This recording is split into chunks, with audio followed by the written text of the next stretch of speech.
Hello students, ये जो मेरा वीडियो है वो क्लास 11th के बच्चों के लिए है। मैंने एक अलग से टॉपिक लिया है लॉज ऑफ मोशन का, फ्रिक्शन। लॉज ऑफ मोशन में जो बेसिक स्टार्टिंग है ना, वो न्यूटन के laws, first law, second law, third law, ये कंजर्वेशन से है, जो ऑलरेडी आप 9th में पढ़े हैं। मैं उसका भी वीडियो अपलोड करूंगी, बट बिफोर दैट हम एक नया सा टॉपिक पहले से पढ़ लेते हैं। थोड़ा इंटरेस्ट क्रिएट होता है फिजिक्स में।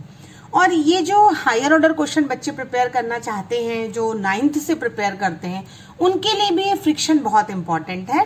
इससे रिलेटेड मैंने एक और टॉपिक अपलोड किया है, that is connected motion. So please students, go through the topic, make the notes. इसके न्यूमेरिकल बहुत ही इंपॉर्टेंट है till after 12th also for your competitive exam. Friction is a very important topic that you have to study. Friction actually क्या है?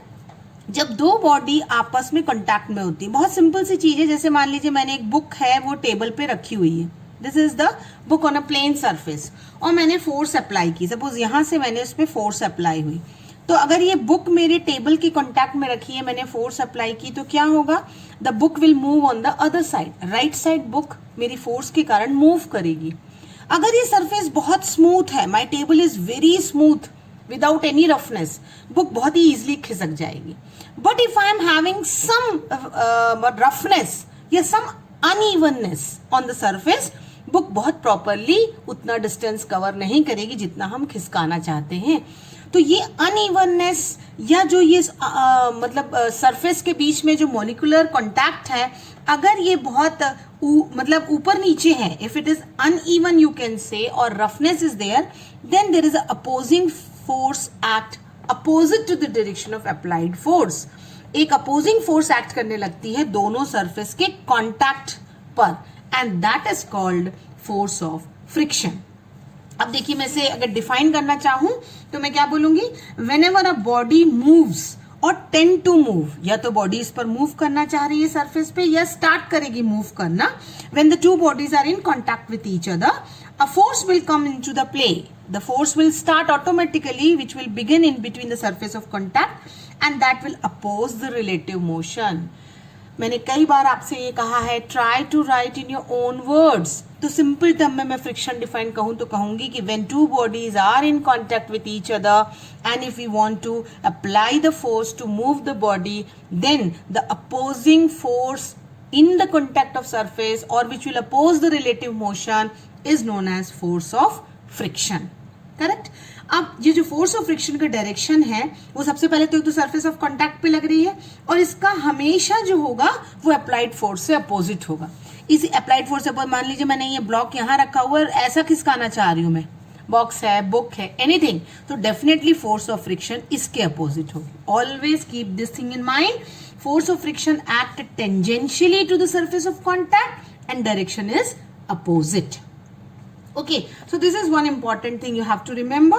अब मैं आपको कह रही हूं कि what is the origin, ये फ्रिक्शन कहां से है। अब देखिए, इसकी बहुत बेस्ट सिंपल एग्जांपल क्या होता है? अगर आपके बाथरूम में टाइल्स लगे हुए हैं और टाइल्स में पानी गिर जाए, सो व्हाट इट मीन्स, या ऑयल गिर जाए सरफेस पर स्मूथ, तो और स्मूथनेस बढ़ गई। अगर सरफेस में बहुत ज्यादा स्मूथनेस है, okay, if the surface is smooth, then definitely there will be less friction और हम स्लिप हो जाते हैं। करेक्ट? तो बहुत ज्यादा स्मूथनेस आपको फ्रिक्शन कम करती है, और रफनेस या अनइवननेस, आप इसे रफनेस भी कह सकते हैं या आप इसे अनइवननेस भी कह सकते हैं, ये सरफेस की क्या करती है? Unevenness of the surface is increasing your friction. Correct? ये छोटा सा एक वर्ड बस याद करके रखिए और इसे बेस्ट एग्जांपल से याद करिए। फ्रिक्शन आपके पूरे समय रहता है। So due to surface irregularities in the area of contact, okay, surface irregularities के कारण जो भी एटॉमिक और मॉलिक्यूलर फोर्सेस हैं, जो एटॉमिक और मॉलिक्यूलर फोर्सेस लगती हैं सरफेसेस के बीच में, उनके कारण, जो इरेगुलरिटीज के कारण एक अपोजिंग फोर्स डेवलप होती है, उसे हम कहते हैं फ्रिक्शन। तो फ्रिक्शन का ओरिजिन जो है वो हम क्या कहेंगे? Due to surface irregularity, the actual area of contact is much smaller than the apparent area, and the pressure at the point of contact is very large. So molecular bonds are formed, and when one body is pulled on the other, the bonds are breaked, and material is deformed and new bonds are formed. Correct? So these vibration and energy is appearing in that and a force needed to maintain this motion. तो एक force start हो जाती है तो इस तरीके के motion को मेंटेन करती है. बॉन्ड बन रहा है, फिर बॉन्ड टूट रहा है, तो इसी कारण से एक जो नई फोर्स डेवलप होती है उसे हम क्या कहते हैं? फ्रिक्शन कहते हैं. करेक्ट? तो एक छोटा सा क्लैरिटी आपको आई होगी कि फ्रिक्शन क्या है ना. अब हम ये देखते हैं कि फ्रिक्शन जो होता है वो एकदम सिंपल टर्म में मैं आपको एक्सप्लेन करूंगी पहले, और इस डायग्राम को आप बिल्कुल दिमाग में रखिए कि आपने एक बॉडी, एक ब्लॉक जो भी सरफेस पे रखा हुआ है उस पर क्या क्या लगता है. जैसे ही आप ब्लॉक रखते हैं, सबसे पहले हम पढ़ चुके हैं कि बॉडी का जो वेट होता है वो वर्टिकली डाउनवर्ड लगता है, and that is always mg. कुछ चीजें हमेशा वही रहती है, need not to change every now and then.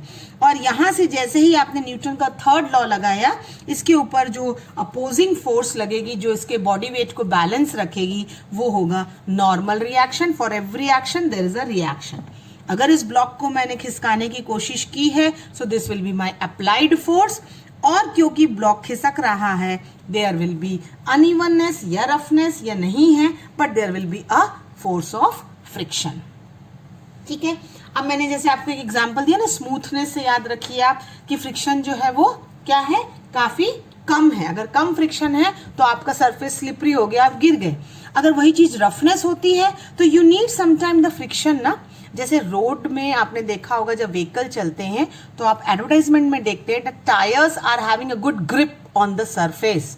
तो उसमें वो जो चेक्स बने होते हैं या शेप बने होते हैं ना जो टायर्स पे, that provide the roughness with the road and a grip with the road. अगर वो टायर चिकने हो जाएं, so our vehicle can slip.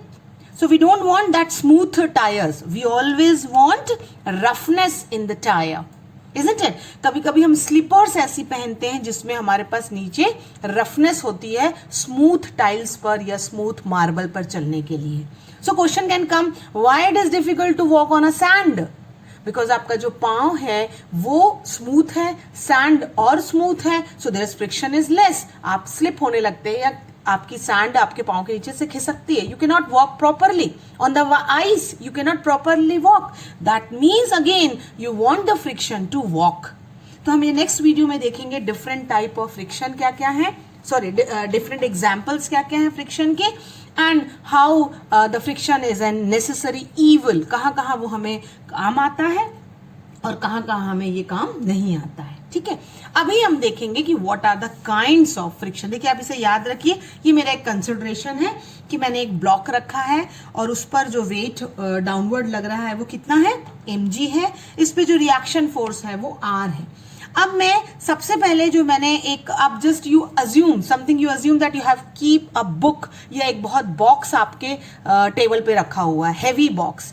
आपने उस पर फोर्स लगाई, आपने फोर्स जो है वो कम लगाई और बॉडी का वेट ज्यादा है, तो बॉक्स हिलेगा क्या? No. So now let me try to give you the explanation through some one small graph, क्योंकि ये ग्राफ बहुत इंपॉर्टेंट है. देखिए थ्योरेटिकल पार्ट तो आप बुक से देख के बना सकते हैं, या जो मैं समझाती जा रही हूँ आप उसे अपने ओन वर्ड्स में भी लिख सकते हैं. तो मैंने कहा कि यहाँ जो है मैं फोर्स ऑफ फ्रिक्शन बनाती हूँ F, और यहाँ मैं अप्लाइड फोर्स बनाऊंगी कैपिटल F. दोनों में फर्क है. This is the force of friction opposite to the applied force. This is your applied force. Correct. अब मैंने आपसे कहा कि आपने फोर्स ऑफ फ्रिक्शन जो है, जैसे ही एक बॉक्स को एक सरफेस पे आपने रखा है, there will be 4 kind of forces are acting on the box, and I am going to increase now my what? applied force. So when I am going to increase my applied force, weight is more, the box will not move. Box हिलेगा नहीं, और अगर वो हिलेगा नहीं तो इसका मतलब friction zero थोड़ी ना है. बॉक्स हिल नहीं रहा है यानी अप्लाइड फोर्स ज्यादा है, तो उसे हम कहते हैं स्टैटिक फ्रिक्शन, यानी बॉक्स अपनी जगह पर रुका हुआ है. रुका होने से भी you are having a kind of friction existing in that. Then again I will increase my force. Which force? Applied force को मैं फिर थोड़ा सा बढ़ाऊंगी. So what happened? जब आप इतना थोड़ा सा बढ़ा रहे हैं कि the body is just about to commence the motion. Body बस थोड़ा ही और ज्यादा लगाएंगे तो बढ़ जाएगा, बट एक स्टेज होती है ना, पर्टिकुलर स्टेज, कि when the body is just about to commence the motion, वो आपकी जो स्टेज होती है कि जिसके थोड़े से पहले बॉडी जो होती है वो रेस्ट पर है और थोड़े से ही बढ़ा देने पे बॉडी ओवरकम करेगी और मूव कर देगी। किसको ओवरकम करेगी? फोर्स ऑफ फ्रिक्शन को ओवरकम करके आगे बढ़ जाएगी या बॉडी खिसक जाएगी। तो इसे हम कहते हैं लिमिटिंग फ्रिक्शन। तो आपको क्लियर है, लिमिटिंग फ्रिक्शन वो कौन सी कंडीशन है? उस समय लगती है जब the body is about to commence the motion, और जैसे ही आपने थोड़ा सा और बढ़ाया बॉडी स्टार्ट्स मूविंग, क्योंकि अब आप ओवरकम कर गए हैं, and this time it is called kinetic friction.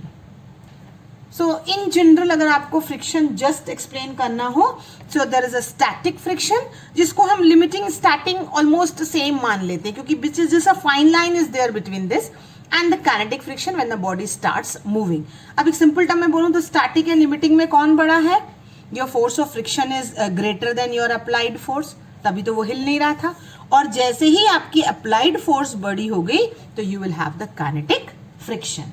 तो अब मैं आपको बताऊंगी what are the laws for the limiting and for the kinetic. दोनों में लॉज सेम होते हैं, इसलिए मैं एक ही बार में आपको पूरे लॉज समझा दे रही हूं, और फिर आप उन लॉज को चाहे लिमिटिंग के लिए लिखिए या स्टैटिक के लिए लिखिए, सिर्फ आपको उसमें नोटेशन चेंज करना होगा। So the laws of friction what it says, मैंने जैसे आपको बताया कि लिमिटिंग फ्रिक्शन हो या काइनेटिक फ्रिक्शन हो, दोनों के लॉज एग्जैक्टली सेम होते हैं। आपको फ्रिक्शन जनरल टर्म रिप्रेजेंट करना है तो वो भी कर सकते हैं। तो देखिए मैंने इन शॉर्ट लॉज का मेन पॉइंट लिख दिया है कि friction depends upon the nature of surface and the state of polish. जो मैंने आपको बताया जैसे स्मूथनेस एंड रफनेस, उससे फ्रिक्शन डिपेंड करता है। अगर बहुत चिकना सरफेस है, स्मूथनेस ज्यादा है तो फ्रिक्शन कम है, अगर सरफेस रफ है तो आपका फ्रिक्शन रफ है तो फ्रिक्शन क्या है? ज्यादा है। तो आपका nature of the surface and the state of polish दोनों पर फ्रिक्शन डिपेंड करता है। करेक्ट। फिर आपको मैंने अभी थोड़ी देर बताया कि फ्रिक्शन की जो फोर्स होती है वो सरफेस ऑफ कॉन्टैक्ट पर कैसी लगती है? टेंजेंशियल लगती है and opposite to the direction of motion. ये दोनों ही मैंने बेसिक पॉइंट आपको बताए हैं कि दो बॉडी जब कांटेक्ट में रहेंगी तो सरफेस कैसी लगेगी? Tangential and opposite to the direction. जो थर्ड लॉ है, ये थर्ड लॉ आप अगर स्टैटिक फ्रिक्शन कहेंगे या काइनेटिक फ्रिक्शन कहेंगे, दोनों के लिए सेम है कि it is independent of the area of contact. ये इस पर डिपेंड नहीं करता है कि कितना एरिया आपका कॉन्टैक्ट पर है, लेकिन वो डिपेंड करता है कि सरफेस का नेचर कैसा है। Correct. It is not depending upon the area of contact. Kinetic में आप एक और लाइन एड ऑन कर सकते हैं, क्योंकि काइनेटिक फ्रिक्शन में क्या होता है कि मूव करने लगती है body, so it is does not depend upon the velocity. अगर काइनेटिक अलग से पूछा है आपसे तो क्वेश्चन में कि kinetic friction does not depend upon the velocity also. Fourth law बहुत बहुत इंपॉर्टेंट है, जिसमें हमारे सारे न्यूमेरिकल बेस इसी पर बनते हैं आपके, और आपका लॉ कहता है एफएस फोर्स ऑफ फ्रिक्शन है स्टैटिक और एफ के फोर्स ऑफ फ्रिक्शन है फॉर काइनेटिक। ये इसका नोटेशन है। तो चाहे आप इसे फोर्स ऑफ फ्रिक्शन स्टैटिक के लिए कहें, चाहे फोर्स ऑफ फ्रिक्शन काइनेटिक के लिए कहें, चौथा लॉ कहेगा the force of friction is directly proportional to R. And what is R? I have told you in diagram, it's a normal reaction जो वेट के अगेंस्ट लगता है।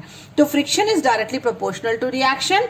फ्रिक्शन की जगह मैंने एक कांस्टेंट इंट्रोड्यूस किया, तो म्यू एस को कहते हैं कोएफिशिएंट ऑफ स्टैटिक फ्रिक्शन, तो म्यू के को क्या बोलेंगे? Coefficient of kinetic friction. तो ये म्यू एस और म्यू के आपका कोएफिशिएंट है फ्रिक्शन का। तो इन जनरल में क्या फॉर्मूला कह सकती हूँ कि mu is equal to F by R, यानी force of friction by normal reaction gives you what? Mu. अभी मैंने आपको बताया था ना कि काइनेटिक में अगर आप मूव कर रहे हैं तो क्या होगा? फोर्स ऑफ फ्रिक्शन जो है स्टैटिक फोर्स से कम हो जाएगी, क्योंकि स्टैटिक में तो बॉडी रुकी रहती थी ना, तो फोर्स ऑफ फ्रिक्शन ज्यादा थी। लेकिन जैसे ही बॉडी मूव करने लगी क्या हो गया? एफ के कम हो गया। तो अगर मैं एफ के की जगह कहूं कि म्यू के आर है, तो म्यू के आर किससे कम होता है? म्यू एस आर से कम होता है।